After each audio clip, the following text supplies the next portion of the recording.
அனைவருக்கும் வணக்கம். இன்றைய தினம் பண்டாரவன்னியன் புத்தக சாலையினுடைய 17வது நூல் அறிமுகமும் கலந்துரையாடலும் நிகழ்வு.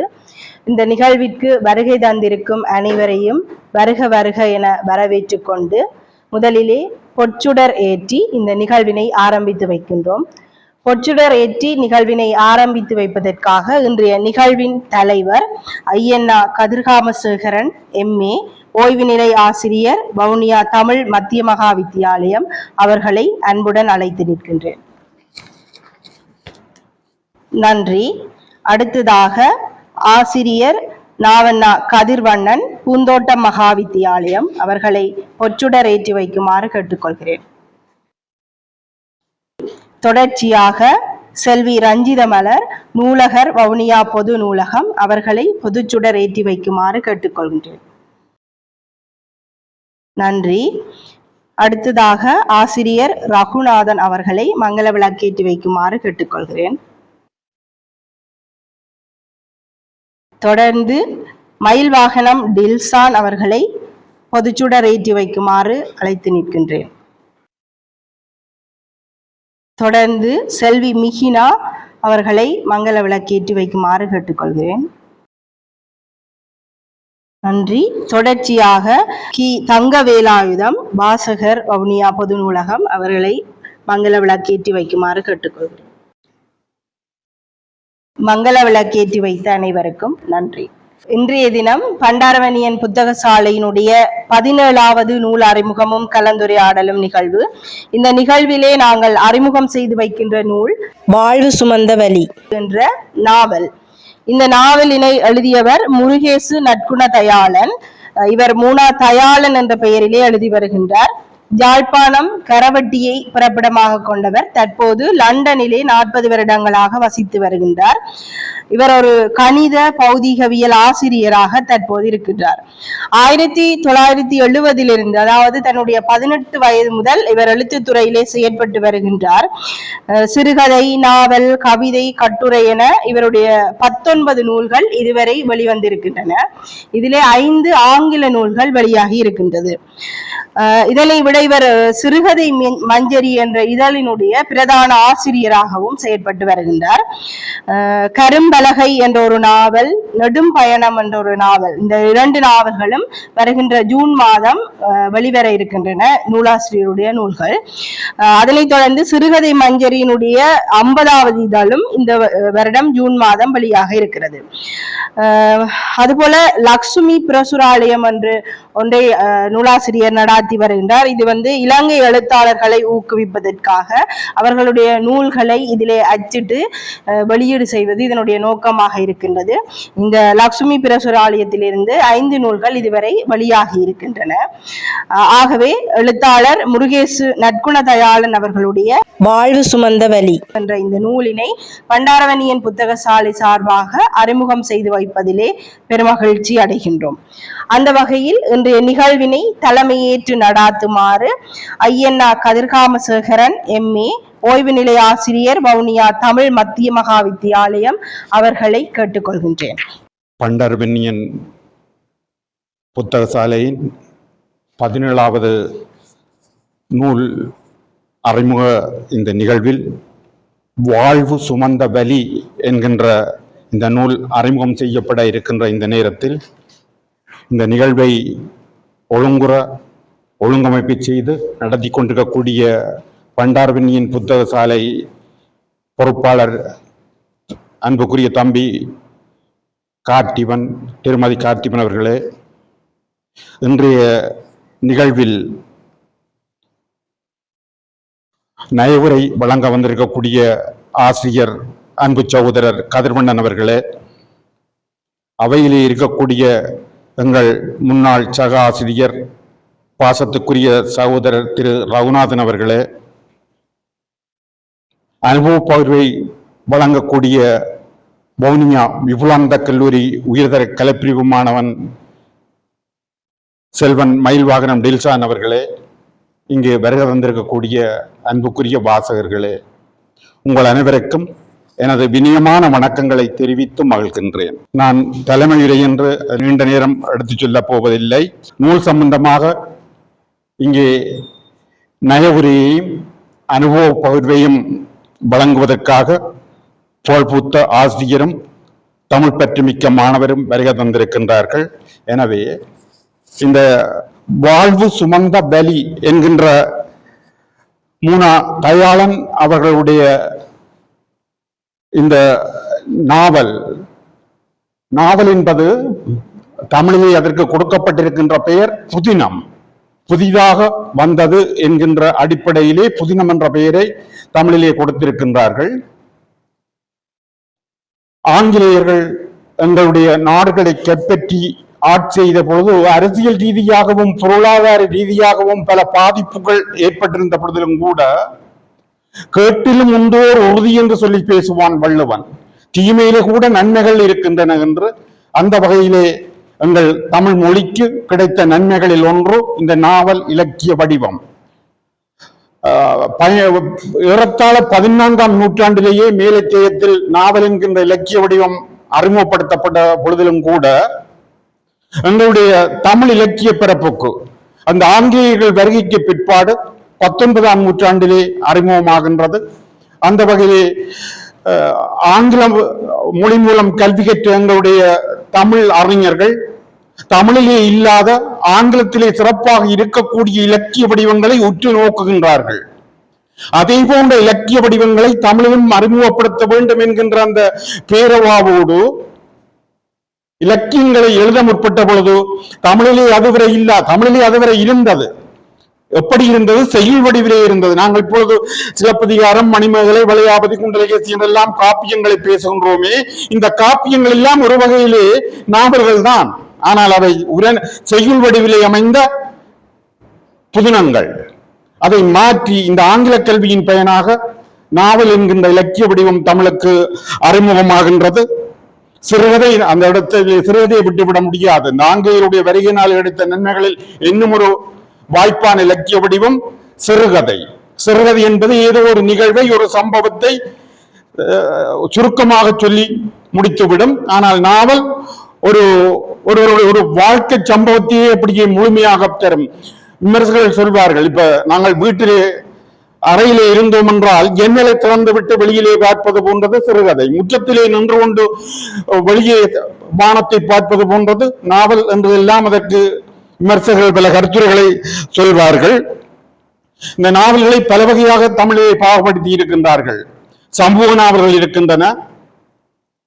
அதிலே தான் இந்த ஆரம்பகால நாவல்கள் பிரதாமுதலியார் சரித்திரம், பத்மாவதி சரித்திரம், கமலாம்பாள் சரித்திரம், ஏன் எங்களுடைய இலங்கையிலே கூட முதல் நாவல் என்று கருதக்கூடிய ஒன்று அறிஞர் சித்திலிபையினுடைய அசன்பேயின் சரித்திரம். அது அந்த அசன்பேயின் சரித்திரம் நடக்கின்ற நிகழ்வு களம் இலங்கை மண்ணாக இல்லாமல் அது அரேபிய மண்ணாக இருக்கின்ற காரணத்தினாலே அதை ஈழத்தில் முதல் நாவல் என்று ஏற்றுக்கொள்ளலாமோ என்கின்ற சந்தேகங்கள் எல்லாம் இருந்தது.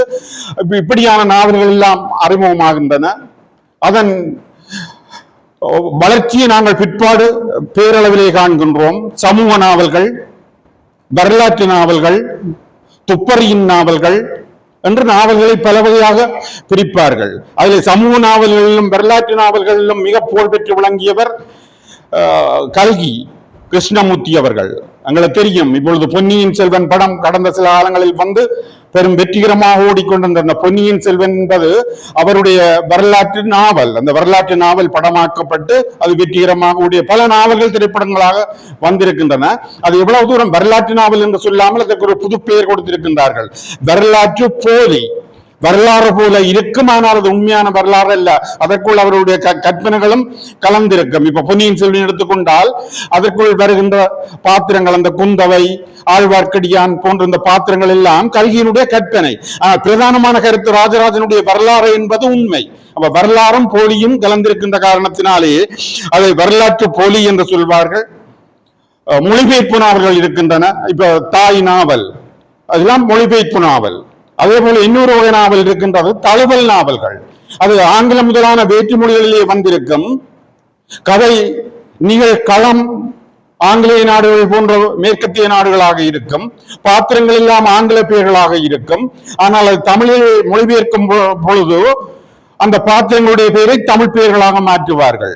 தமிழ் பண்பாட்டுக்கு தமிழருடைய பாரம்பரியத்துக்கு ஏற்பதாக சில சம்பவங்களை சேர்ப்பார்கள். அப்படியான நாவல்களை தழுவல் நாவல் என்று சொல்வார்கள். ஆயினும் எனக்கு தெரியும் இந்த மர்ம நாவல்கள், துப்பறியின் நாவல்கள் எனக்கு தெரியும். 5ஆம் வகுப்பு படிக்கும் பொழுது நான் ஒரு மர்ம நாவல் வாசித்தது இப்போ நல்ல ஞாபகம். அந்த நாவல் தலைப்பு பெயர் பத்திரகாளி பலி கேட்குமா என்று.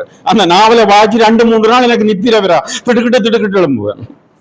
அவ்வளவு தூரம் அது ஆழ மனதிலே பதிஞ்சிருந்த அந்த மர்ம நாவல். ராஜேஷ்குமார் போன்றவர்கள் மிக புகழ்பெற்று விளங்கிய எழுத்தாளர்களாக இருக்கின்றார்கள். அப்படி இன்றைய இலக்கிய உலகில் நாவல் பல்வேறு உபகூறுகளாக பிரிவுகளாக வந்து எங்களுடைய தமிழ் மொழியை வளப்படுத்தி கொண்டிருக்கின்றன. அந்த வகையில் பல்கலைக்கழக மட்டத்தில் கூட தமிழ் கேட்கின்ற ஆட்களுக்கு இப்பொழுது நாவல், சிறுகதை போன்ற இலக்கியங்கள், அதுவும் சில பல்கலைக்கழகங்கள்ல தமிழ் துறை என்றாலே அது சிறுகதையும் புதுக்கவிதையும் நாவலும் என்ற அளவுக்கு வந்து மரபிலக்கியங்கள் புறக்கணிக்கப்பட்டிருக்கின்றன. கவலைக்குரிய ஒரு விடயம். பல எங்களுடைய இலங்கை பல்கலைக்கழகங்களிலே பல பல்கலைக்கழகங்களில் தமிழ் துறையில் மரபு ரீதியான சங்க இலக்கியம் முதல் கொண்டு இன்றைய வரை உள்ள மரபிலக்கியங்கள் அவ்வளவு தூரம் கவனத்தில் எடுக்கப்படுவதில்லை. என்னடா படிச்ச பொடிகள் வருவாங்க யூனிவர்சிட்டியில இருந்து, இப்ப தமிழ்ல என்னடா படிக்கிறீர்கள்? புது கவிதை. ஒரு 6 மாதத்துக்கு பிறகு வருவான், இப்ப என்ன படிக்கிறீர்கள்? சிறுகதை இலக்கியம். வருவான், என்ன இப்ப நாவல் இலக்கியம். ஒரு நாளும் புறநானூறு படிக்கிறோம், சிலப்பதிகாரம் படிக்கிறோம், திருக்குறள் படிக்கிறோம் என்று சொல்லி நான் கேட்டதே இல்லை. அது ஒரு பெரிய ஒரு குறைபாடாக இருக்கின்றது. அதை உரியவர்கள் கவனத்தில் செலுத்த வேண்டும். இப்பொழுது புதுசாக வரக்கூடிய தமிழ்துறை தலைவர்கள் தமிழ் ஆளுமை மிக்க தமிழ்துறை தலைவர்களாக இருக்கின்ற காரணத்தினாலே இந்த குறைபாடு நிவர்த்தி செய்யப்படும் என்று நினைக்கின்றேன். அந்த வகையில் இங்கு ஐயா தயாளன் அவர்கள் எழுதிய வாழ்வு சுமந்த வலி இங்கே அவரை அறிமுகப்படுத்தப்படும் பொழுது அவர் யாழ்ப்பாணம் வடமராட்சி கரவட்டி பகுதியைச் சேர்ந்த எழுத்தாளர்கள் சொல்லி குறிப்பிட்டார்கள். அந்த வகையில் எனக்கு ரகுநாதன் சாருக்கு எல்லாம் அந்த மண்பற்றம் திடீரென்று வந்து விட்டது எங்களுடைய ஒரு எழுத்தாளர் என்று. அவருடைய இந்த நாவலை பற்றி இங்கே நயவுரையாற்றுவதற்கும் அனுபவ பயிர்ப்பு செய்வதற்கும் வல்லுநர்கள் வந்திருக்கின்றார்கள். நான் அந்த நாவல் பற்றி இப்பொழுது அதிகம் சொல்வது நன்றாக இருக்காது. என்னுடைய நிறைவுரையிலே ஏதாவது கருத்துக்கள் சொல்ல இருந்தால் சொல்கின்றேன். அந்த வகையில் இந்த நாவல் பற்றிய அனுபவ பகிர்வை வழங்குவதற்காக மோனியா விபுலானந்த கல்லூரி உயர்தர கலைப்பிரிவு மாணவன் செல்வன் டில்சான், நான் நினைக்கிறேன் தமிழ் ஒரு பாடமாக எடுப்பவராக இருப்பார். அந்த வகையிலே அவர் இந்த நாவல் இலக்கியங்களை பற்றி சுட படித்திருப்பார். அந்த வகையில் அவர் இப்பொழுது இந்த நாவல் பற்றிய தன்னுடைய அனுபவ பகிர்வை வழங்குமாறு அன்புரிமையோடு வேண்டி அமைகின்றேன். இன்றைய தினம் இங்கே இச்சபையிலே கூடியிருக்கின்ற இலக்கிய ஆளுமைகள் இருவருக்கும் மற்றும் என் வாசகர்கள் அனைவருக்கும் என் இந்நேர வணக்கங்களை கூறிக்கொண்டு, எழுத்தாளர் மு. தயாளன் அவர்கள் எழுதிய வாழ்வு சுமந்த வலி என்ற இந்நாவலின் அனுபவ பகிர்வினை இங்கு நான் உங்கள் முன் தெரிவிக்க வந்துள்ளேன். அந்த வகையில் இந்த வாழ்வு சுமந்த வலி என்ற நாவலை வாசிக்க ஆரம்பிக்கும் பொழுது அது முற்று முழுதாக உணர்ச்சி சார்ந்த ஒரு நாவலாகவே அமைந்திருந்தது. எவ்வாறெனில் ஆரம்பத்தில் ஒரு இளமையில் ததும்பும் ஒரு இளமை பருவ பெண்ணின் மன மகிழ்ச்சிகளை அது தெரிவித்துக் கொண்டிருந்தது. மேலும் போக போக அது காதலை தெரிவித்தது. அதற்கு பிறகு ஒரு தம்பதியினரின் ஒரு அன்பு, அரவணைப்பு, ஒரு அழகான ஒரு வாழ்க்கை அதனை பிரதிபலித்தது. ஒரு கட்டத்தில் அந்த பெண்ணுக்கு ஒரு வலி ஏற்படுகின்றது. அந்த வலியினால் அவர்களுடைய வாழ்க்கையில் ஏற்படும் போராட்டங்கள், அதன் பின் அவர்கள் அனுபவித்த துயரங்கள், இதனால் அவர்கள் வாழ்க்கை என்ன ஆனது என்பது போன்ற பல சுவாரஸ்யமான விடயங்களை மு. தயாளன் அவர்கள் இந்த நாவலிலே குறிப்பிட்டுள்ளார். அந்த வகையிலே இந்நாவலின் முக்கிய கதாபாத்திரங்களாக இருவர் விளங்குகின்றனர். கதாநாயகன் தரன், அடுத்தது அவருடைய மனைவி கிளையா. மேலும் இந்நாவலிலே முதலாவதாக நாம் குறிப்பிட வேண்டியது வாசிப்பு அனுபவம் என்ற வகையிலே ஒவ்வொரு கதாபாத்திர வடிவமைப்புகள். இந்த கதையிலே ஒவ்வொரு கதாபாத்திரங்களை நாம் பற்றி வாசிக்கும் பொழுதும் ஒவ்வொரு விதமான அனுபவங்களை நம்மால் பெற்றுக்கொள்ள முடிகின்றது. அதாவது தரன், முதலாவது தரனை எடுத்துக்கொண்டோமானால், ஒரு வாலிபன் ஒரு பெண்ணை காதலிக்கின்றான். அந்த காதலுக்காக அவன் எவ்வளவு தூரம் விட்டு கொடுத்தும் சகிப்புத்தன்மையோடும் புரிந்துணர்வோடும் வாழ்கின்றான், இறுதி வரை அந்த காதலை எவ்வாறு கைவிடாமல் வாழ்கின்றான் என்பது அந்த தரன் என்ற கதாபாத்திரம் பிரதிபலிக்கின்றது. மேலும் தன்னை நம்பி வந்த ஒரு பெண்ணிற்காக தான் எந்த ஒரு எல்லைக்கு வேண்டுமானாலும் செல்ல தயாராக இருக்கின்ற ஒரு ஆண்மகன். அந்த வகையிலே இந்த கதாபாத்திரத்தை நாம் வாசிக்கும் பொழுது அந்த கதாபாத்திரமாகவே நாம் வாழ வேண்டும் என்ற ஒரு எண்ணம் நம்முள் எழுகின்றது. எவ்வாறெனில் ஒரு பெண்ணின் கணவனாக மட்டுமன்றி ஒரு சகோதரனாக இருந்தாலும் ஒரு நண்பனாக இருந்தாலும் ஏன் ஒரு தாய்க்கு மகனாக இருந்தாலும் அந்த பெண்ணுக்கு நாம் எவ்வாறு ஒரு ஒத்துழைப்பாக இருக்க வேண்டும், எந்த வகையிலே ஒத்துழைப்பாக இருக்க வேண்டும் என்பதை அந்த ஒரு தரன் கதாபாத்திரம் உணர்த்தி நிற்கின்றது. மேலும் அடுத்தது கிளையா. ஓர் இளம்பெண், புதிதாக ஒரு திருமணமான பெண், தன் வாழ்விலே ஒரு எதிர்பாராத ஒரு தருணத்தில் ஒரு வலிக்கு உட்படுகின்றாள். அந்த வலி அவளுடைய வாழ்க்கையை என்ன செய்தது? முதலில் ஒரு சந்தோஷமான ஒரு வாழ்க்கையை வாழுகின்ற பெண், அதில் அவருடைய மன ஆளுமைகளை வெளிப்படுத்தி இருந்தது அந்த கதாபாத்திரம். செல்ல செல்ல அந்த வலியினால் வந்த துயரங்களை அந்த கதாபாத்திரம் வெளிப்படுத்தி நிற்கின்றது. எவ்வாறெனில் ஒரு இடத்தில், அதாவது குறிப்பாக கூற வேண்டும் என்றால் பக்கம் 113, அதிலே ஒரு பரா, சில சமயங்களில் அவனின் வலி, அதாவது கிளையாவுக்கு ஏற்பட்ட வலியினால் தரன் என்ற கதாபாத்திரம் அவளை அன்புடனும் அரவணைப்புடனும் பார்த்து கொள்கின்றது. சில சமயங்களில் அவனின் வலி அவளின் வலியாகி விடுகின்றது. அந்த நேரத்தில் அவளை தூக்கி கட்டிலில் கிடத்தும் போது அவனுடைய கண்களில் ஒரு நீர் துளிக்கும்.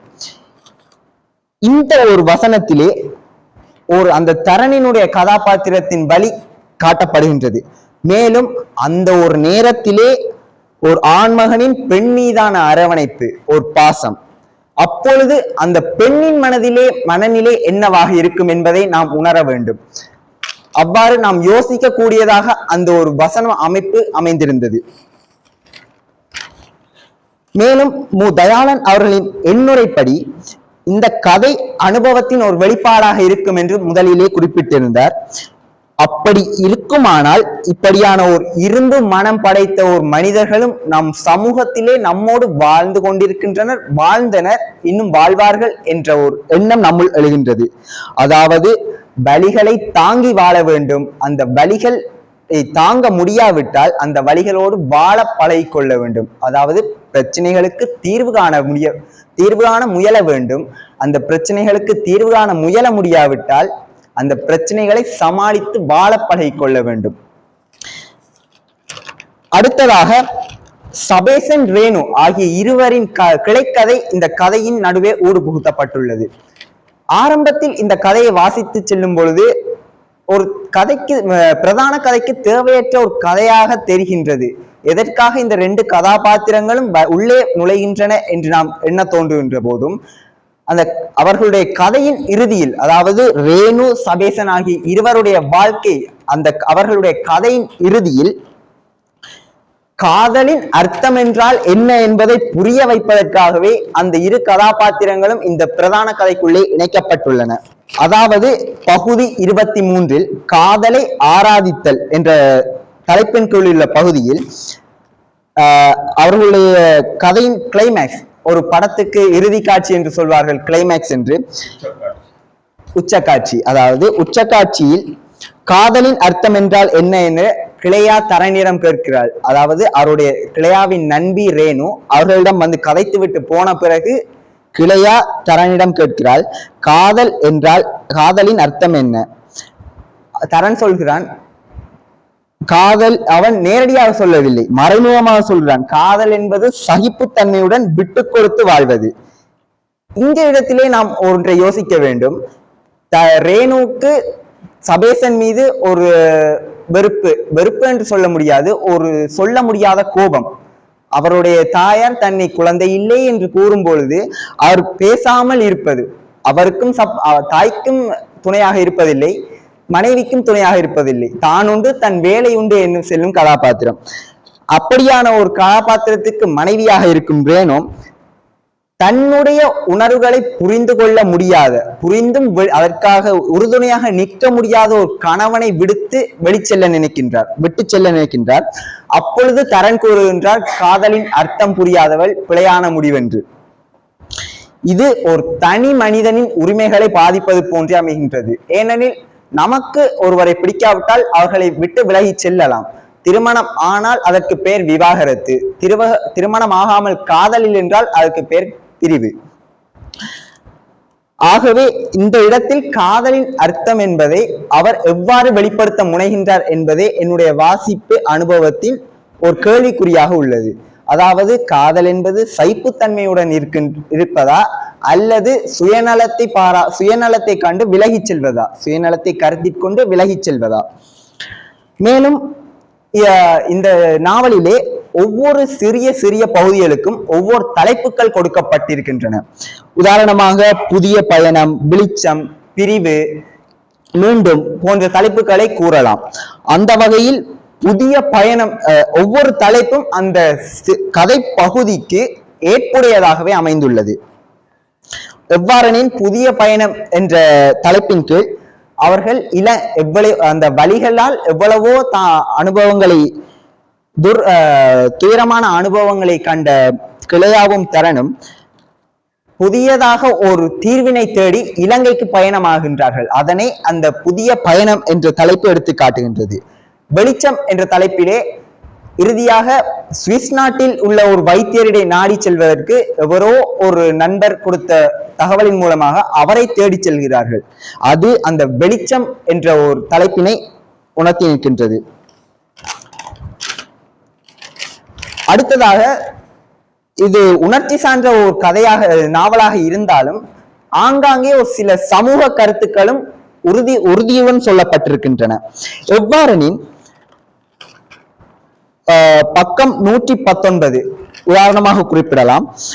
சமூகத்திலே ஆணாதிக்கவாதம், பெண்ணாதிக்கவாதம் என்பவற்றை பற்றி கூட பேசி கேள்விப்பட்டிருப்பீர்கள். ஆனால் ஆணையும் பெண்ணையும் எவ்வாறு இந்த சமூகம் அடக்கியாள்கின்றது, அதற்காக அவர்கள் எடுக்கின்ற முடிவுகளை எவ்வாறு இந்த சமூகம் தடை போடுகின்றது, எவ்வாறு ஆணுக்கும் பெண்ணுக்கும் பல வேலிகளை போட்டு அவர்களை அடக்கி ஆளுகின்றது என்ற ஒரு விடயத்தை அந்த 119ஆம் பக்கத்தில் உள்ள ஒரு பரா உணர்த்தி நிற்கின்றது. மேலும் இந்த கதை நாவலினை வாசித்து செல்லும் போது ஆங்காங்கே நவீன மருத்துவ முறைகள், அதாவது இந்த வலிக்காக அவர்கள் எடுத்துக்கொண்ட கிராமத்து வைத்திய முறைகள் தொடக்கம் தற்காலத்தில் விஞ்ஞானம் எங்கோ வளர்ந்திருக்கின்ற காலகட்டத்தில் உள்ள நவீன மருத்துவ முறைகள் வரையும் பல வகையான மருத்துவ பெயர்களும் அங்காங்கே உட்புகுத்தப்பட்டுள்ளன. அவற்றையெல்லாம் பார்க்கும்போது இவ்வாறெல்லாம் மருத்துவத்துறை வளர்ச்சி கண்டு விட்டதா என்றே எண்ண தோன்றுகின்றது. உதாரணமாக ஒரு அக்குபஞ்சர், எக்ஸ்ரே, புனித நரம்பு தூண்டுதல், அதாவது நரம்புகளில் ஏற்படுகின்ற ஒரு சில வகையான பிரச்சனை, எண்டோமெட்ரியாஸ் என்கின்ற உட்குழாய் பிரச்சனை போன்ற பல மருத்துவ பெயர்களும் ஆங்காங்கே உட்புகுத்தப்பட்டுள்ளன. மேலும் தற்கால சமூகத்தில் ஒரு சாதாரணமாக நாம் காணக்கூடிய பிரச்சனை குழந்தையின்மை. நாம் வாழுகின்ற பிரதேசங்களில் இல்லாவிட்டாலும் நம் நாட்டில் எங்கோ ஓரிரு பிரதேசங்களில் இந்த ஒரு பிரச்சனை பல குடும்பங்களுக்கு துன்பமான ஒரு நினைவாகவே உள்ளது. குழந்தையின்மை. தரன் கிளையா, அதாவது கிளையாவின் வழியினால் அவருக்கு குழந்தை பெற்றுக்கொள்ள முடியாத ஒரு சூழ்நிலை இருக்கின்றது. அந்த வகையிலே தம் உறவினர் வீட்டு விசேஷம் ஒன்றுக்கு செல்கின்றார்கள். அந்த விசேஷத்திலே கிளையாவை ஒரு பொருட்டாகவே எண்ணாமல், அதாவது கிளையாவின் தரனின் தரப்பு உறவினர்களே கிளையாவை ஒரு பொருட்டாக எண்ணாமல் கிளையாவின் சகோதரி முதலானோரை அழைத்து செல்கின்றார் ஒரு சுப நிகழ்ச்சிக்காக. அந்த இடத்திலே கிளையாவுக்கு ஒரு மன அழுத்தம் உண்டாகின்றது. தன்னால் குழந்தை பெற்றுக்கொள்ள முடியாத ஒரு சூழ்நிலையில் தன்னால் தரனும் இந்த ஒரு நிலைமையால் வாடுகின்றானே, தன்னுடைய குழந்தையின்மை தன்னுடைய வழியினால் தரனும் துன்பமான சூழ்நிலைக்கு உள்ளாகின்றானே என்ற கிளையா யோசிக்கின்றாள். இந்த ஒரு பிரச்சனை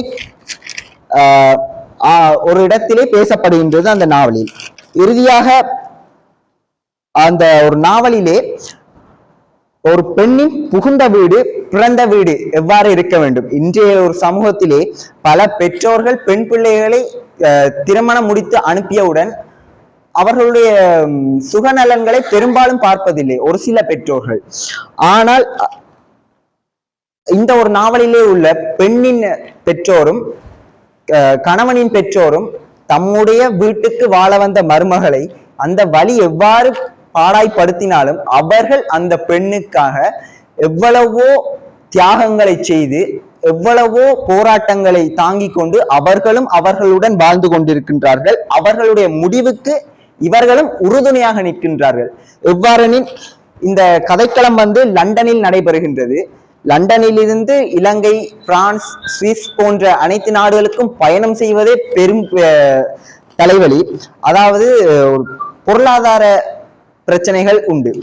ஆனால் அப்பொழுதும் லண்டனில் இருந்து இலங்கை, சுவிஸ், பிரான்ஸ் போன்ற நாடுகளுக்கு செல்லும் பொருளாதார செலவுகளையும் இந்த இருதரப்பு குடும்பமும் ஏற்று அவர்களுடைய பிள்ளைகளின் வாழ்வுக்காக அவர்கள் எவ்வாறெல்லாம் கஷ்டப்படுகின்றார்கள் என்று இந்த நாவலில் தொடராகவே கூறப்பட்டுள்ளது.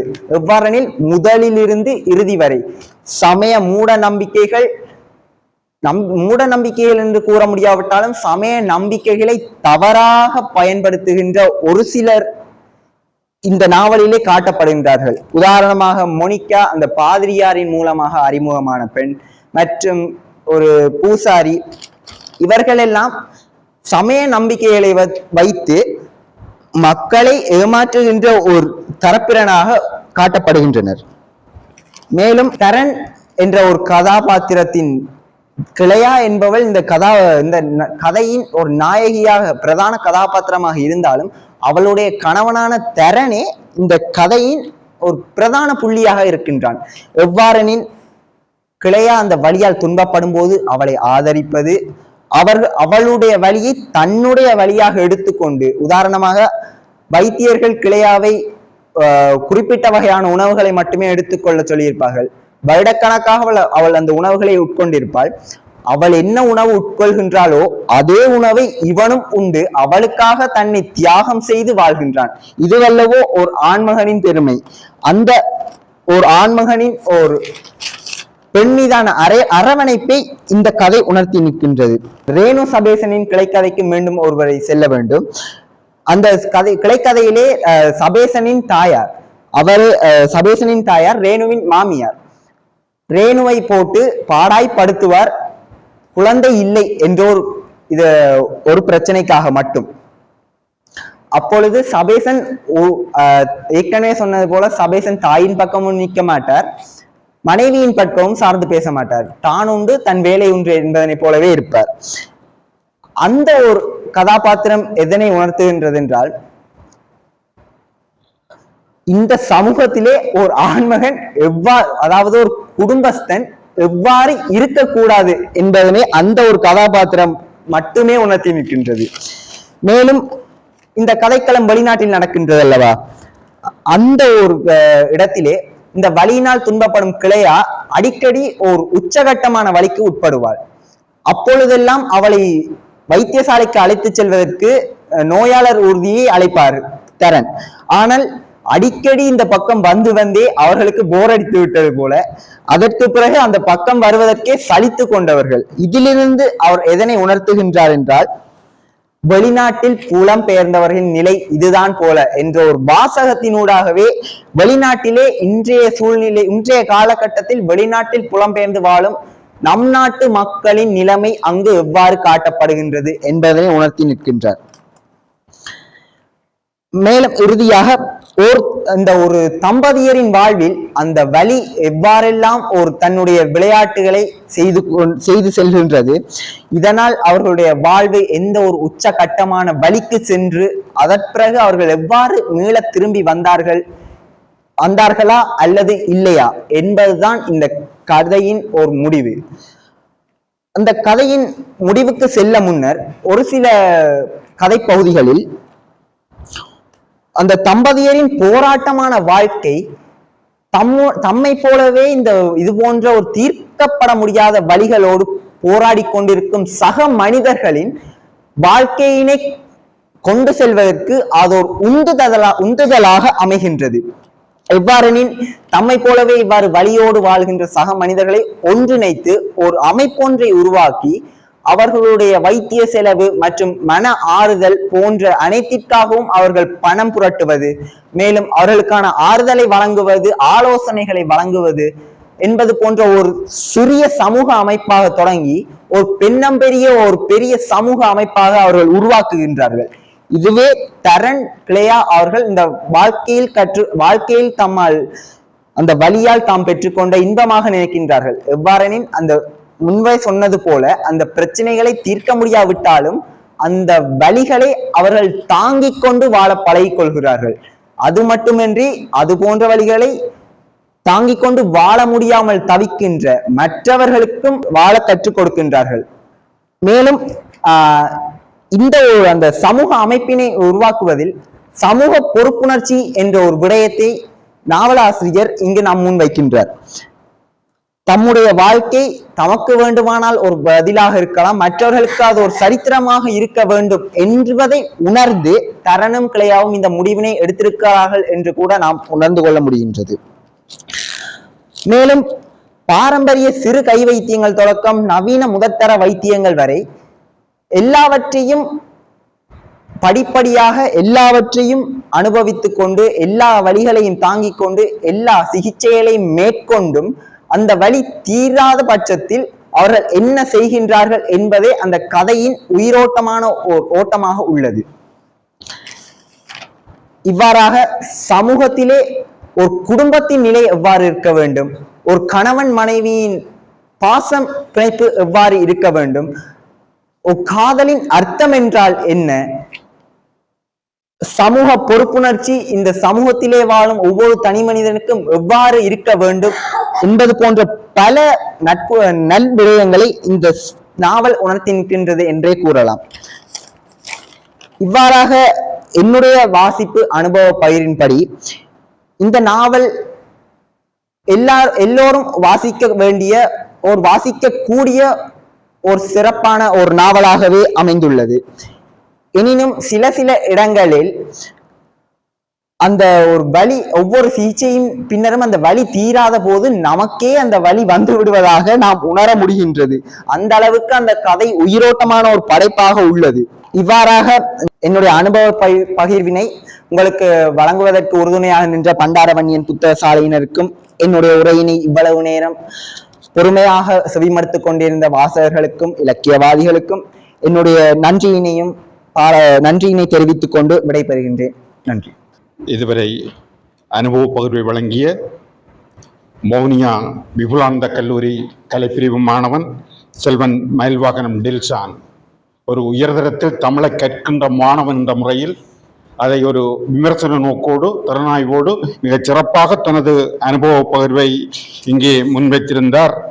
அந்த கிளையா பிரதான பாத்திரங்களாகிய கிளையா, தரன், துணை பாத்திரங்களாக கதையிலே வரக்கூடிய டேணு, சபேசன் ஆகிய பாத்திரங்களின் பாத்திர பண்புகளையும் இந்த நாவலில் அந்த பாத்திரங்கள் எவ்வாறு உருவாக்கம் பெற்று உலாவோடப்பட்டிருக்கின்றன என்பதையும் மிக சிறப்பான முறையில் வெளிப்படுத்தியதோடு அவரே கூறினார் தன்னுடைய அனுபவ பகிர்விலே கிளையாவுக்கு வெளிவருகின்ற ஒவ்வொரு சந்தர்ப்பமும் அந்த வலியை நாங்கள் அனுபவிப்பது போன்ற ஒரு அனுபவத்தை கதாசிரியர் ஏற்படுத்தி இருக்கின்றார் என்று அந்த அளவுக்கு கருத்தூண்டி இந்த நாவலை வாசித்து மிக அருமையான முறையிலே அனுபவ பகிர்வை வெளிப்படுத்தி இருக்கின்றார். இந்த பிள்ளை இல்லாத குறையின் காரணமாக இந்த சமூகம் எவ்வாறு அவர்களை அவமதிக்கின்றது, ஒதுக்குகின்றது என்பதையெல்லாம் ஒரு அனுபவப்பட்டவர் போல இங்கே எடுத்து காட்டியிருந்த நான் அறிந்த வரையிலே அந்த பிள்ளைப்பேர் இல்லாத ஆட்களை பாக்கியவான்கள் என்று சொன்ன ஒரே ஒரு ஆள் இயேசுநாதர் தான்.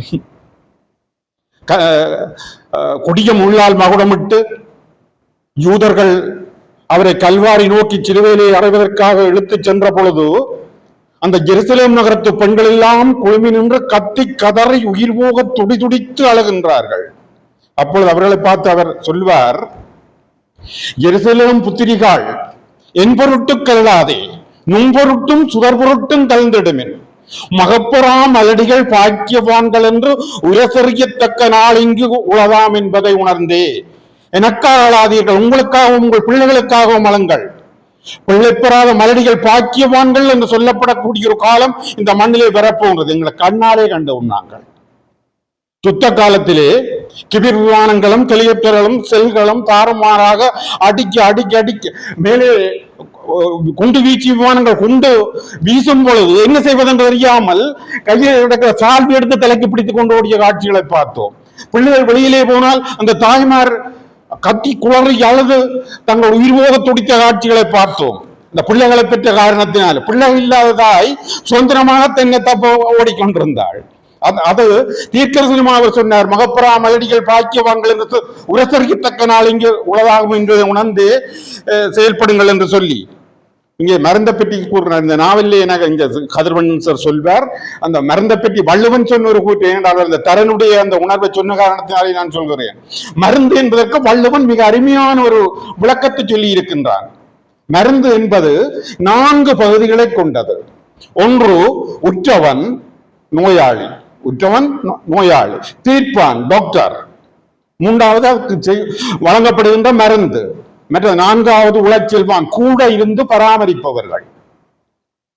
உற்றவன் தீர்ப்பான் மருந்து உழைச்செல்வான் என்று அப்பால் நாற்கூற்றே மருந்து.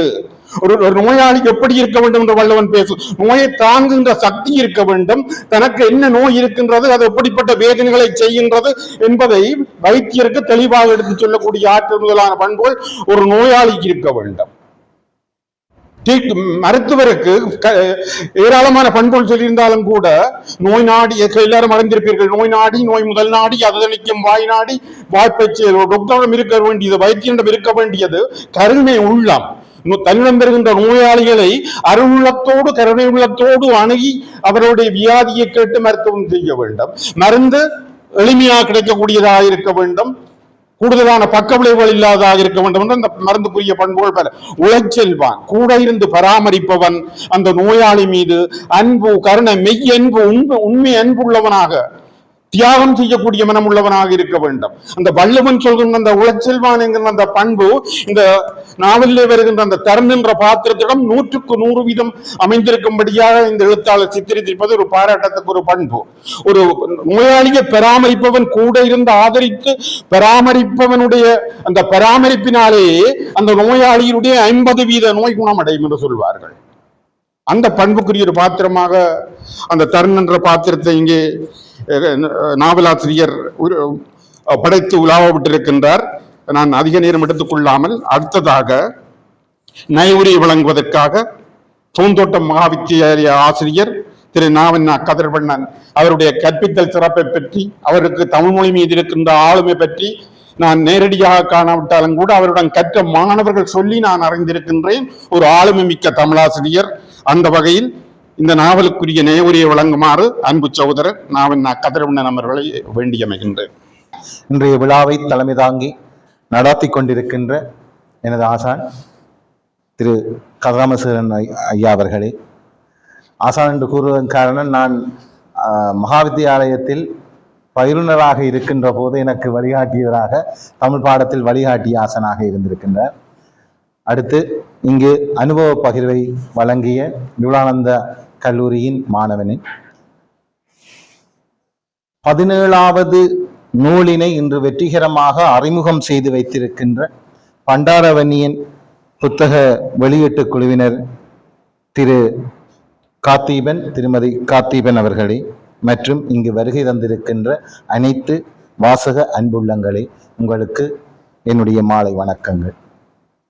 வாழ்வு சுமந்த வலி என்ற இந்த தயாளன் அவர்களினுடைய நாவலின் நயவுரையினை நயக்க இங்கு நான் வந்திருக்கின்றேன்.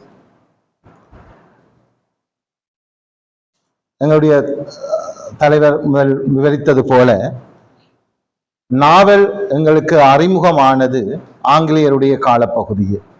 அதே போலதான் என்னுடைய இந்த பணியும் அந்த காலத்தில் தான் அறிமுகமாகி இருக்கணும் நினைக்கின்றேன். விமர்சனம், நயவுரை எல்லாம் அதே காலகட்ட பகுதியில் எங்களுக்குள் வந்த ஒன்று. ஆனால் எங்களுடைய விமர்சனம் ஆரம்ப காலகட்டத்தொட்டே இருக்கின்றது. பெண்களின் கூந்தலில் இயற்கையாக மனம் இருக்கின்றதா இல்லையா என்று ஆரம்பித்த காலந்தொட்டே அந்த விமர்சனம் ஆரம்பித்தது என்று சொல்லி எங்களுடைய இலக்கியங்களில் நாங்கள் படித்திருக்கின்றோம். அந்த வகையிலே இன்றைய நயவுரையினை நான் இங்கு வந்திருக்கின்றேன். பிரதான கதாபாத்திரமாக கிளாயா, தரன் ஆகிய இருவரையும் எடுத்திருக்கின்றார்கள். அந்த வாழ்வு சுமந்த வலி அந்த வலியினை முதலிலே இந்த நாவல் ஆசிரியர் கிளாயா அந்த நாயகி கிளாயாவோடோ அல்லது தரனோடோ அறிமுகப்படுத்தவில்லை. தன்னுடைய மகன் திருமணத்தின் பின்னர் துன்பப்பட போகின்றான் என்பதை ஒரு தாய் முன்கூட்டியே அறிந்து வலியை உணர்கின்றான். அந்த வலியைத்தான் இங்கே அறிமுகப்படுத்துகின்றார். தரனும் கிளையாவும் திருமணம் செய்வதற்கு, காதலித்த பின் திருமணம் செய்வதற்கு தங்களுடைய பெற்றோர்களுடைய சம்மதத்தை கேட்பதற்காக வீட்டாரிடம் ஒரே நேரத்தில் அதை கேட்கின்றார்கள். கிளையாவின் பெற்றோர்கள் அதற்கு சம்மதம் உடனடியாக தெரிவிக்கின்றார்கள். அதிலே குறிப்பிடுகின்றார், நல்ல வரணமைந்த பெண் பிள்ளைகளை உடனே திருமணம் செய்து கொடுக்க பெற்றோர்கள் முன்னிப்பது இயல்பானது என்று. அதே போல இங்கே கிளையாவின் பெற்றோர்கள் உடனே சம்மதிக்கின்றார்கள். தரனுடைய தந்தை உடன்படுகின்றார். தாய் அவருக்கு உடனடியாகவே அதை மறுத்துவிட வேண்டும். தன்னுடைய மகன் இந்த திருமணத்தை செய்கின்ற போது அவன் ஏதோ ஒரு துன்பத்தை அனுபவிக்க போடுகின்றான், வலியை அனுபவிக்க போகின்றான் என்று முதலாவதாக அந்த பாத்திரம் அதை மறுக்கின்ற, அந்த திருமணத்தை மறுக்கின்ற பாத்திரமாக அறிமுகப்படுத்துகின்றார். அப்ப இந்த வலி முதலாக ஒரு தாயிடம் ஆரம்பிக்கின்றதை இங்கே எடுத்து காட்டுகின்றார். அது தாய்க்கு மட்டுமே இருக்கின்ற இயல்பான ஒன்று. கிளையா வேலைக்காக விண்ணப்பங்களை செய்து கொண்டிருக்கின்ற வேளையிலே தரன் தன்னுடைய தேனிலவுக்கான இடங்களை தெரிவு செய்கின்றார்கள். உலகின் சொர்க்கபுரம் என அழைக்கப்படுகின்ற யாவா தீவுக்கு அவர்கள் செல்வதற்கு தயாராகின்றார்கள் என்று அது சொல்கின்றார்கள். அங்கேதான் அவர்கள் அந்த சொர்க்கங்களை அனுபவித்து, தேனிலவை இன்பங்களை அனுபவித்து புறப்படுவதற்கு ஆயத்தமாகின்ற போதுதான் அந்த கிளையாவுக்கு அந்த வலி உணர்கின்றார். முதலாக அந்த வலி உணர்கின்றார், கீழே விழுந்து துடிக்கின்றார்.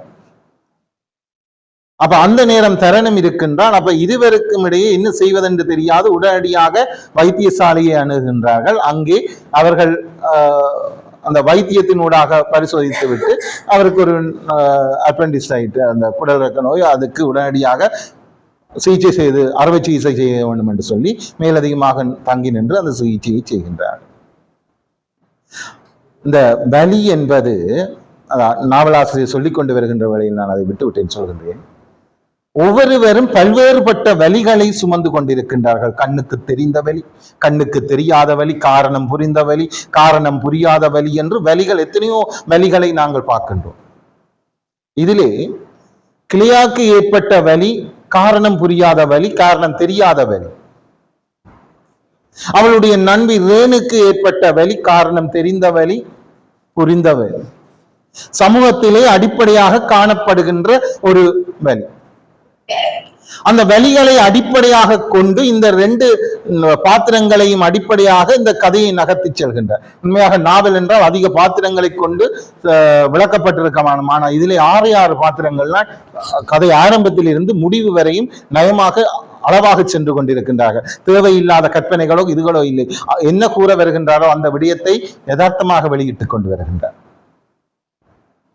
அப்ப இந்த வலிகளை வெளிப்படுத்துகின்ற அந்த சந்தர்ப்பத்தில இவர்கள் இருவரும் வேறு மதத்தை சார்ந்தவர்கள் என்றதால் அவர்களுடைய அந்த ஆங்கிலத்துறையினுடைய ஆங்கில வைத்தியத்தினுடைய தன்மை பொய்த்து போகின்ற போது, ஆங்கில வைத்தியத்தினூடாக அந்த வலியினுடைய தன்மையை ஏன் ஏற்படுகின்றது என்பதை அறிந்து கொள்ள முடியாத இடத்து அங்கே மத ரீதியான நம்பிக்கை எழுகின்றது.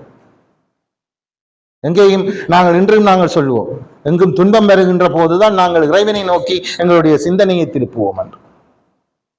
இங்கே ஆங்கில ரீதியான வைத்திய முறைகள் பொய்த்து போகின்ற போது 2 தரப்பினரும் தங்களுடைய மத ரீதியான நம்பிக்கைக்கு திரும்புகின்றார்கள். இதிலே முதலில் தரனுடைய குடும்பத்தார்கள் இலங்கையிலே இந்த மாந்திரிக இதுகளிலே முக்கியத்துவம் பெற்றதாக என்று கருதப்படுகின்ற மட்டக்களப்பு நகரை அங்கு தேர்ந்தெடுத்து அங்கே ஒருவரின் உதவியை பெற்று அந்த மாந்திரிகத்தினூடாக அந்த வலியை போக்குவதற்காக முனைகின்றார்கள்.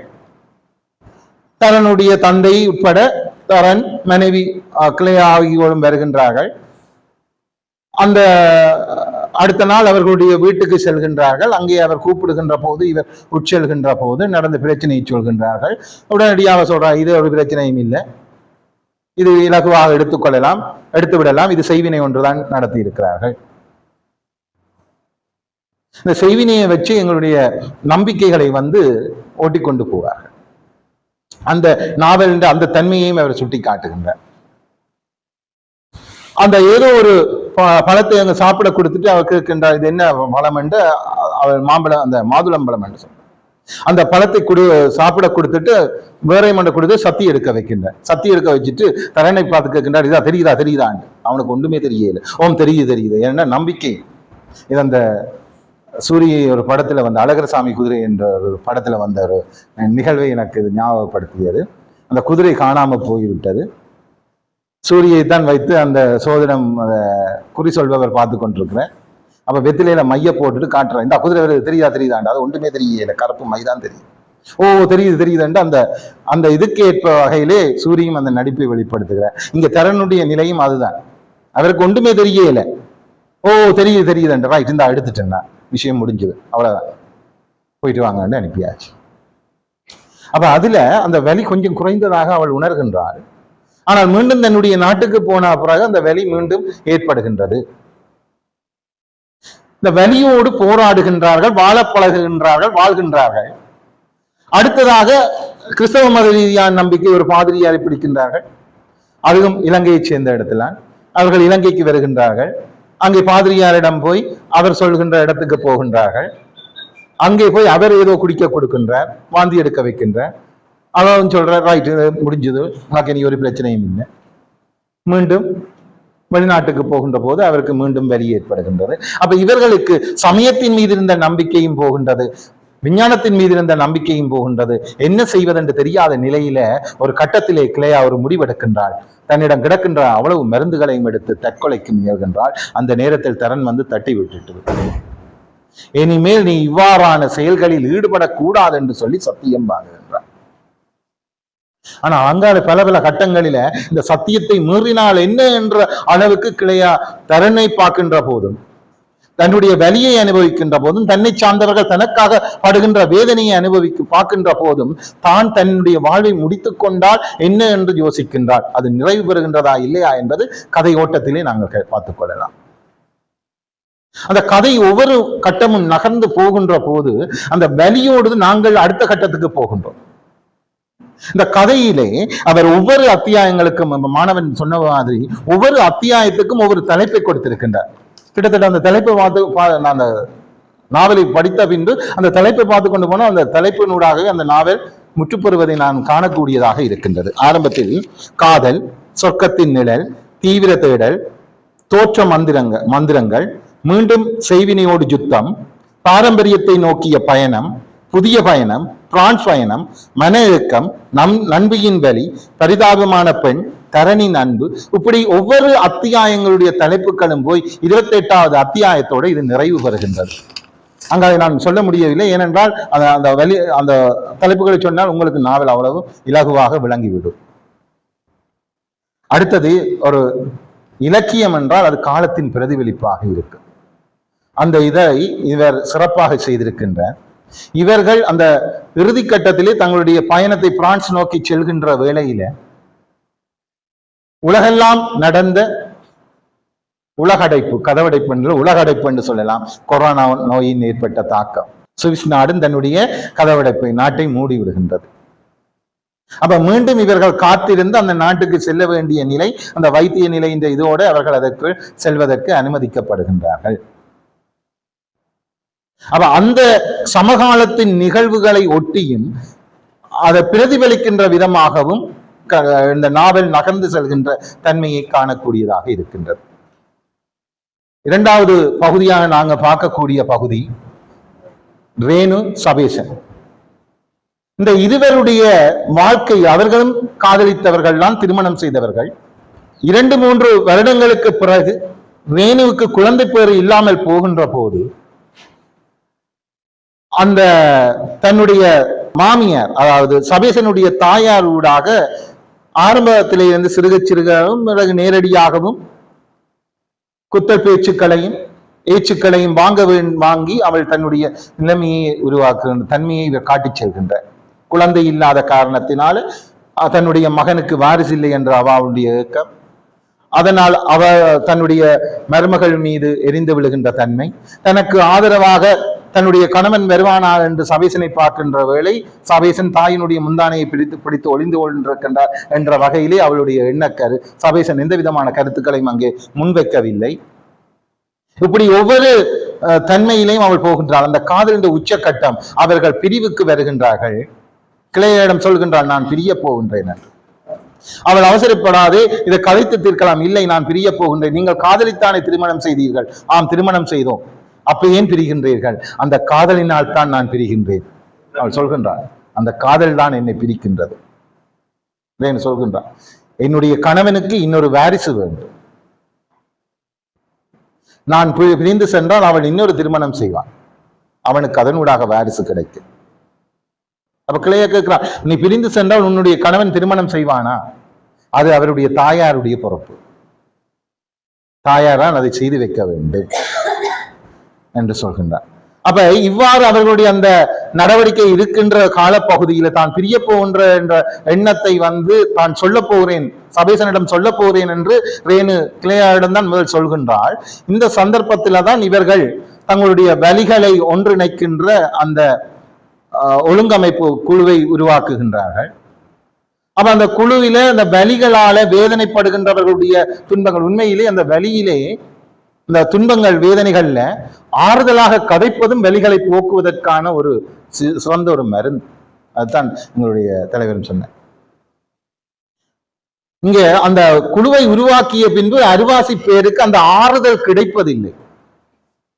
அதுதான் அவர்களுக்கு பெரிய தங்களுடைய வலியையும் விட பெரிய வலியாக காணப்படுகின்றது என்று அதற்கு இங்கே தரனும் கிளையாவும் ஆறுதல் கூறுகின்றவர்களாக, அவர்களுடைய பிரச்சனைகளை கேட்பவர்களாக, அதற்கு தீர்வு சொல்வர்களாக, அல்லது அவர்களுடைய பிரச்சனைகளை முழுமையாக கேட்கின்றவர் ஒரு ஆன்மாக்களாக தங்களை அங்கே மாற்றிக்கொள்கின்றார்கள்.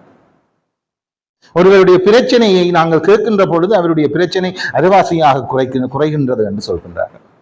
ஒருவருடைய சந்தோஷத்தை இன்னொருவரிடம் பகிரும் போது அவருடைய சந்தோஷம் இரட்டடிப்பா மாறுது என்று சொல்கின்றார்கள்.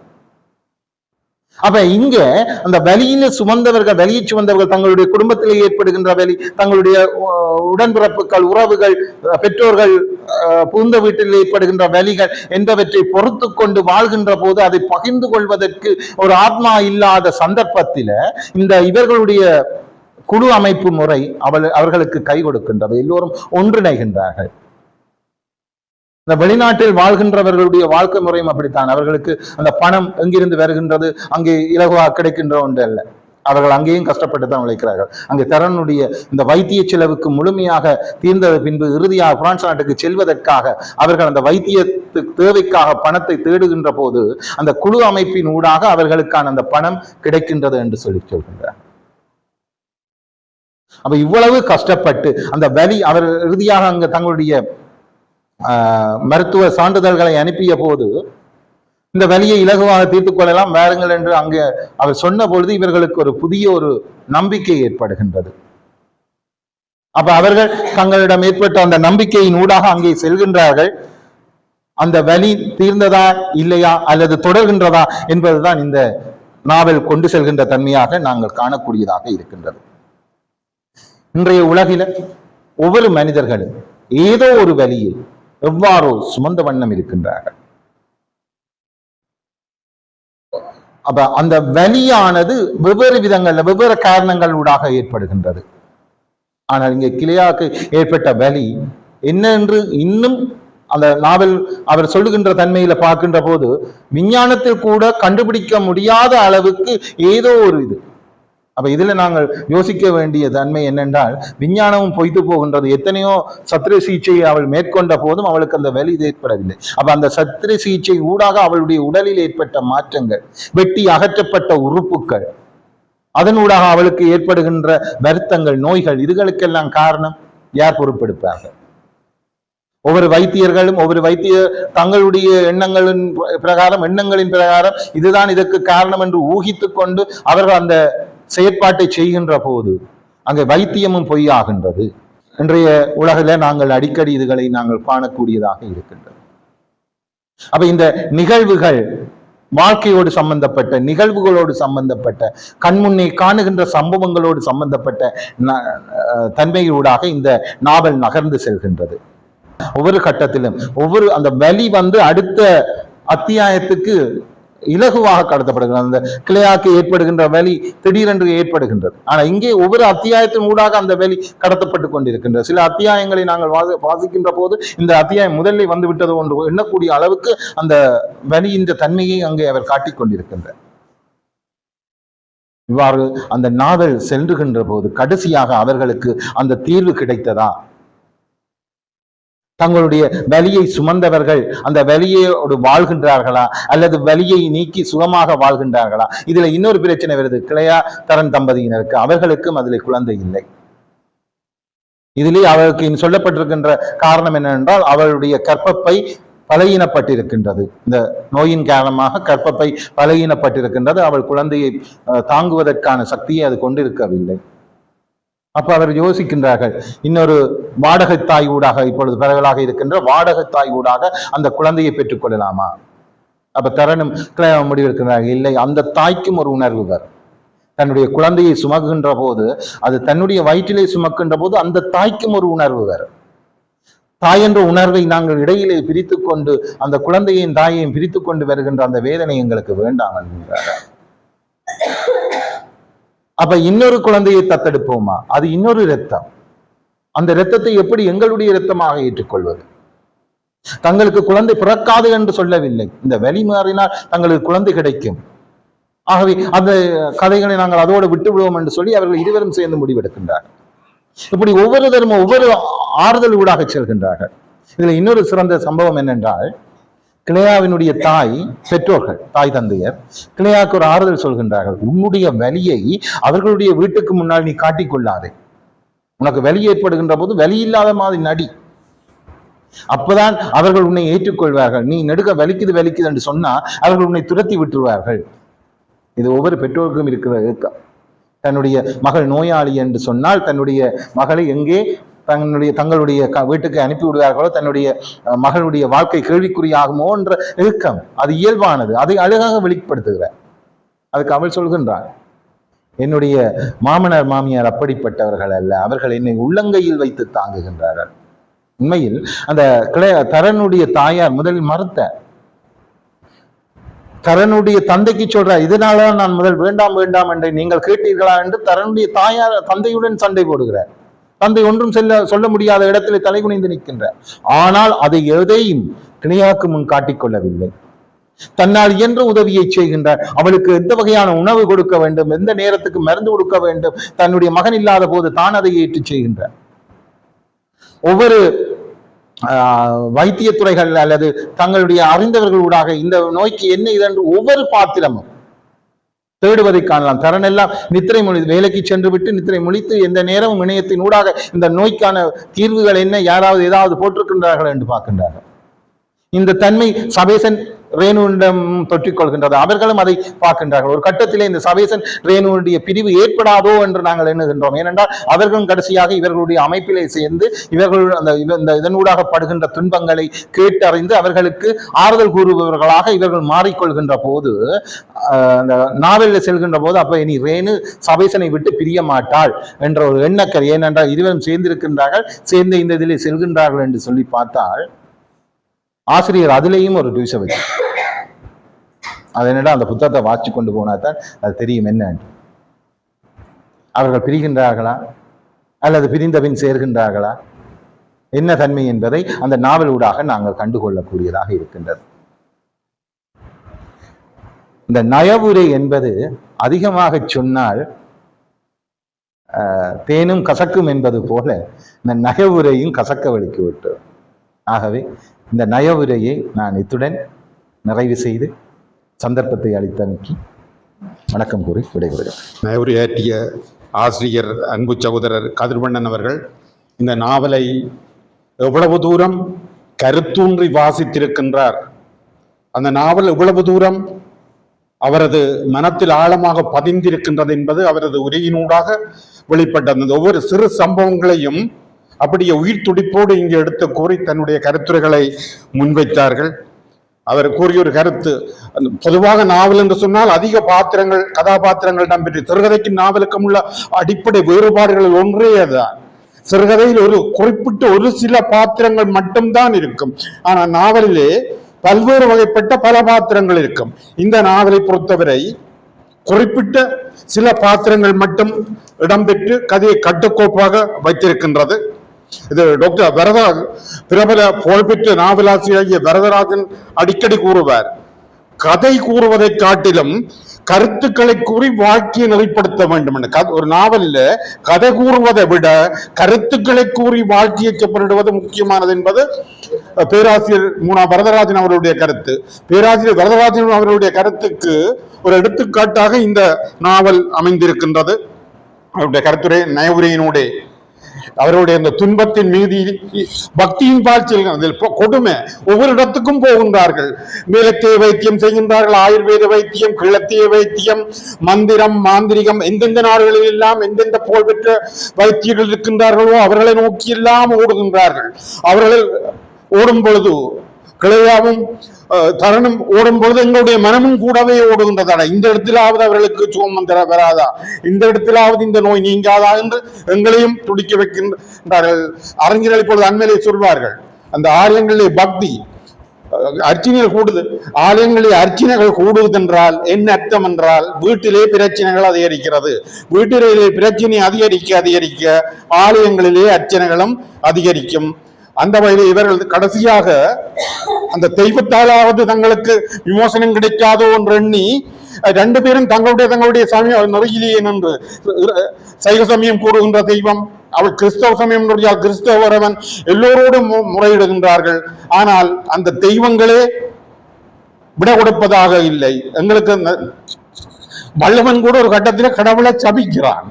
உலகத்திலே பிச்சை எடுத்துத்தான் ஒருவன் வாழ வேண்டும் என்று சொன்னால் அப்படிப்பட்டவனை படைத்த இறைவன் அழிஞ்சு போகட்டுக்கு இரண்டும் உயிர் வாழல் வேண்டில் பறந்து கெடுக உலகியற்றியான். ஒருவன் இறந்துதான் பிச்சை எடுத்துத்தான் உயிர் வாழ வேண்டும் என்றிருந்தால் அப்படிப்பட்ட மனிதனை படைத்த இறைவன் அழிஞ்சே போகட்டுக்கும் என்று சபிக்கின்றான். அப்படி ஒரு உணர்வு இங்க கிளையா போற ஒவ்வொரு இடத்தையும் போய் அவளுக்கு அது தோல்வியிலே முடிவதை பார்க்க எங்களுடைய மனதிலே எந்த உணர்வு ஏற்படும்படியாக இந்த கலாசிரியர் இந்த நாவலை படைத்திருக்கின்றார்கள். எத்தனையோ விஞ்ஞானத்திலே எத்தனையோ சாதனைகள் எல்லாம் நிகழ்த்தி விட்டோம். சந்திரனுக்கு அனுப்பிவிட்டோம், சூரியனுக்கு போகின்றோம், செவ்வாயில குடியேற போகின்றோம். உங்களுடைய விஞ்ஞானம் எங்கே பறந்தாலும் கூட, ஆனால் இயற்கைக்கு முன்னால விஞ்ஞானம் தோற்றுத்தான் நிற்கிறது என்பதற்கு இந்த கிளையான் அந்த பாத்திரம் ஒரு எடுத்துக்காட்டாக இருக்கின்றது. இந்த பெற்றோர் படுகின்ற துன்பங்கள் எல்லாவற்றையும் ஆசிரியர் மிக அருமையாக எடுத்து கூறியிருக்கிறார். ஒவ்வொரு சந்தர்ப்பத்திலும் அந்த பெற்றோருடைய ஒரு பெண்ணை பெற்ற பெற்றோருடைய மனம் எவ்வளவு வேதனைப்படும் அதன் பிரதிபலிப்பு எப்படி இருக்கும் என்று மிக அருமையான முறையிலே அந்த நயவுரையை ஆற்றி இருக்கின்றார். அவருடைய அனுபவத்தின் வெளிப்பாடாக அந்த இருந்தது. அவருடைய தமிழ் ஆளுமைக்கும் நயவுரையின் சிறப்புக்கும் அவருக்கு என் வாழ்த்துக்களை தெரிவித்துக் கொண்டு, நூலாசிரியர் இந்த எண்ணுரையிலேயே குறிப்பிட்டிருக்கின்றார், இந்த நாவல் வெறும் கற்பனைகளின் வசனங்கள் அல்ல, அனுபவத்தின் வெளிப்பாடு என்று. அந்த வகையில் இது ஒரு உண்மைக்கு மிக நெருக்கமாக உள்ள நாவல். முடிவிலே கூட இந்த நாவலுக்குரிய பெயரை ஏன் கொடுத்தார் என்பதை உணர்த்தி இருக்கின்றார். இப்படியான ஒரு அற்புத வாழ்க்கையைத்தான் இருவரும் வாழ்ந்து கொண்டிருந்தனர். அவனுக்கு அவள் என்றும் அவளுக்கு அவன் என்றும் ஒன்றித்த வாழ்க்கையை வாழ்ந்து கொண்டிருந்தனர். வலி தம்மை சுமக்கவில்லை, தங்கள் வாழ்வுதான் இந்த வலியை சுமக்கிறது என்பதை உணர்ந்தனர் என்று சொல்லி ஒரு நல்ல ஒரு முடிவை கொடுத்திருக்கின்றார். இந்த நாவலின் முடிவை பார்க்கிறோம். அங்கே சுவிசுக்கு போகின்றார்கள். அங்கே வைத்தியம் பார்த்த அந்த வைத்தியர் தன்னுடைய வைத்தியத்திற்கு பிற்பாடு இந்த வலி குறைவடைந்து கொண்டு செல்லும், ஒரு கட்டத்தில் உச்சநிலைக்கு போகும், அதற்கு பிற்பாடு இல்லாமல் போகும் என்ற ஒரு நம்பிக்கையை ஊட்டி அனுப்பியிருக்கின்றார். அந்த வகையிலே கதையினுடைய நிறைவிலே அவர்களுக்கு கிளையாக்கு வலி ஏற்படுகின்றது. அப்ப வாசகர்கள் எப்படி ஊகிக்க வேண்டும் என்று சொன்னால், அந்த சுவிஸ் என்னுடைய ஆதங்கம், அந்த சுவிஸ் வைத்தியர் குறிப்பிட்டது போல அவளுக்கு வலி தொடங்கி வலி உச்சத்துக்கு போய் அந்த வலியில் இருந்து அவள் விடுதலை பெறுவாள் என்ற ஒரு நம்பிக்கை எண்ணக்கருவை ஊட்டக்கூடிய அளவுக்கும் இந்த நாவலை அங்கே கலாசிரியர் அவர்கள் படைத்திருக்கின்றார்கள். அன்புக்குரியவர்களே, ரகுநாதன் சாருக்கு தெரியும், அந்த இருகோட்டு தத்துவம் என்று ஒரு தத்துவம் இருக்கின்றது. இப்ப இந்த கிளையா தரம் நாங்கள் பார்த்தோம் என்றால் இவ்வளவு வலியால் துடித்துக் கொண்டிருந்தவர்கள் ஒரு அமைப்பை உருவாக்குகின்றார்கள். யாரெல்லாம் உலகத்திலே உடல் வலியாலும் உளவலியாலும் துடித்துக் கொண்டிருக்கின்றார்களோ அவர்களுக்கு ஆலோசனை கூறுவதற்குரிய ஒரு அமைப்பை தோற்றுவிக்கின்றார்கள். அங்கே வருபவர்கள் கூறுகின்ற ஆலோசனையை கிளையாத்தரன் கேட்கின்றார்கள். இவர்களுடைய வலியை விட அவர்கள் சொல்லுகின்ற வலி மிக அதிகமாக இருக்கின்றது. இதுதான் இருகோட்டு தத்துவம். இப்ப கிளையாண்ட வலி இதுவரை பெரிய கோடாக இருந்தது, அவர்கள் கூறிய வலி அதை விட பெரிய கோடாக இருந்த பொழுது கிளையாண்ட வலி அவளாலேயே சிறிய கோடாக உணரப்படுகின்றது. இதுதான் அந்த இருகோட்டு தத்துவம். கதாசிரியர் தன்னையும் அறியாமல் அந்த இருகோட்டு தத்துவத்தை இந்த நாவலிலே புகுத்தி இருக்கின்றார். நிறைவாக இந்த நாவலை படிக்கும் பொழுது எனக்கு அந்த கண்ணதாசனுடைய ஒரு அருமையான கவிதை ஞாபகத்திற்கு வருகின்றது. பாடல் திரைப்படத்தில் கூட இடம்பெற்ற பாரதியினுடைய கண்ணம்மா என் குழந்தை என்ற அந்த பல்லவியை எடுத்துக்கொண்டு அவர் எழுதுவார். உன்கண்ணில் நீர் வடிந்தால், இங்கே கிளையாவையும் தருணையும் எண்ணும் பொழுது வருகின்ற ஞாபகம். உன்கண்ணில் நீர் வடிந்தால் என் நெஞ்சில் உதிரம் கொட்டுதடி, என் கண்ணில் பாவி என்றோ கண்ணம்மா என் உயிர் நின்னதன்றோ, கால சுமை தாங்கி போலியை மார்பில் இணைத்தாங்கி வீழும் கண்ணீர் துடைப்பா என் வேதனை தணியும் என்றோ,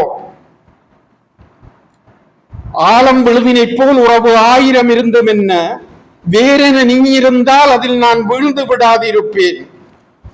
சுற்றம் உறவு பிள்ளை அந்த திரைப்படத்திலே பிள்ளைகளாலே கைவிடப்பட்ட பெற்றோரிலிருந்து இங்கே இந்த நாவலை பொறுத்தவரையிலே சுற்றத்தவர்கள் அது வெறுத்தொதுக்கினாலும் கூட சமூகம் சமூகம் சமூகம் வருகிறது.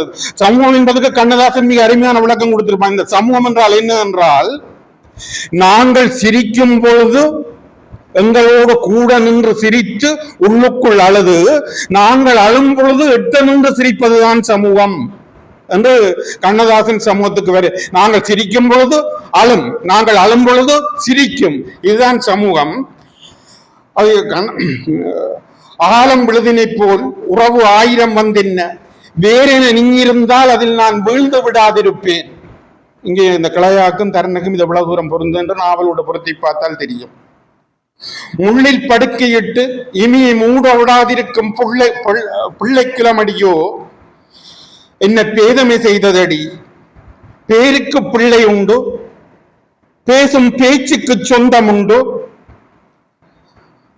என் தேவையை யார் அறிவார். மனைவியை பார்த்து பாடுறான், என் தேவையை யார் அறிவார் என்ற உடனே மனைவி அப்படியே துடிதுடிச்சு போடுறாள். என்னையும் ஒரு அந்தியமாக கணித்து விட்டாரா, எல்லோரும் கை விட்டு விட்டார்கள், மனைவி ஒரு துணை. அந்த இடத்திலே கேட்கிறார், என் தேவையை யார் அறிவார் என்று கண்ணதாசன் ஒரு பிரேக். மனைவி துடிதுடிப்பாள். டிவியில எப்பவும் பார்க்கலாம் நீங்கள், வியட்நாம் வீடு என்ற படம், அந்த பழைய பாடல்ல போ, என் தேவையை யார் அறிவார். அவருடைய துடிச்சு பார்க்கக்குள்ள அந்த இடைவெளி டப்புண்டு, உன்னை போல் தெய்வம் ஒன்றே அறியும். அப்போதுதான் அவளுக்கு போன உயிர் திரும்பி வருகின்றது.